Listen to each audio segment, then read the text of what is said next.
เด้ผู้ใดอันนาเลี้ยงดวงนะคันมีส่วนมีอย่างคักเด้เพราะว่าอันที่เหลือจากมันต้นเนี่ยนะมันจะมีที่เหลือจากอันการเลี้ยงดวงจะมีมันต้นเป็นส่วนหลายอันขาวๆเนี่ยนะที่เหลือจากอันดวงกินเป็นมันต้นเนี่ยนะไปเทที่มันให้ไก่กินให้อันนั้นไก่มันเคลียกินให้เป็ดกินก็ได้หรือโบซันก็เอาไปเทลงหนองป่าและอันอยู่ไหนนี่มันจะมีเปลือกพร้าวกับมันต้นที่ว่าดำๆนี่เป็นมันต้นเนี่ยสีอันออกทองๆนะค่อยเลยแม่นเอาไปตากแห้งแล้วเอาไปให้อันนาเขาเจ้าจะมีคนมาเอาไปผสมกับดินไปเป็นฝุ่นต่อมันใช้ได้หลายอย่างอยู่เดี๋ยวดวงเก็บมือนี่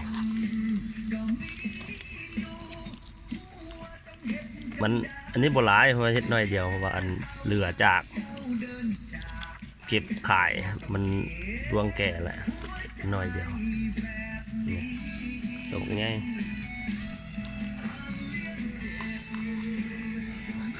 ขันเหลืองแบบซี่ล่ะกินแซ่บขันขาวๆเจลเลตนั่นแหละมันยังดวงบ่แก่กินได้ก็บ่แซ่บ